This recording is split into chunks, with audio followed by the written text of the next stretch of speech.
Әрбір елде өз заңдары мен ережелері бар. Алайда, кейбір заңдар өте оғаш әрі күлкілі көрінуі мүмкін. Тарих пен мәдениет әртүрлі, сондықтан кейбір заңдар біз үшін түсініксіз болуы мүмкін. Бүгін біз әлемдегі ең қызық және біртүрлі заңдарға тоқталамыз. Швейцарияда түнде дәретханаға баруға тыйым салынған. Швейцария үйлерінде арасында жиі орналасатын дәретханаларды пайдалануға түнде тыйым салынған. Бұл заң қоғамдық тыныштықты сақтау мақсатында енгізілген. Австралияда жалаңаш жүру заңсыз. Австралияның кейбір штаттарында жалаңаш жүру заңға қайшы болып табылады. Мұндай әрекет қоғамдық орындарда моральдық нормаларды бұзады деп саналады.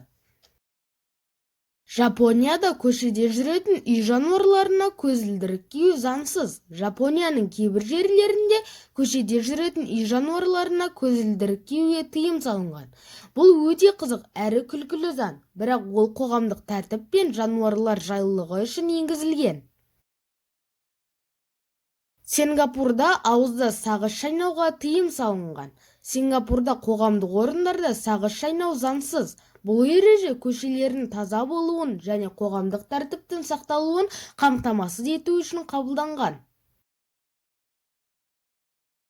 Данияда үйдің түймелерін ауыстыру үшін тұрғындардан рұқсат сұрауыңыз керек. Данияның кейбір ережелеріне сәйкес, егер сіз үйіңізде үйдің түймелерін немесе розеткаларын ауыстырғыңыз келсе, алдымен жергілікті биліктен рұқсат сұрауыңыз керек.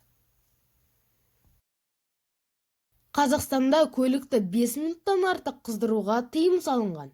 Қазақстанда жаңа енгізілген заң бойынша көлікті 5 минуттан артық қыздыруға тыйым салынған.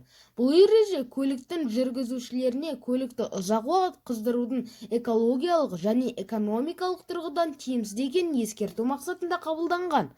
Сонымен қатар, осы жаңа заң бойынша алғашқы айыппұл да тіркелді.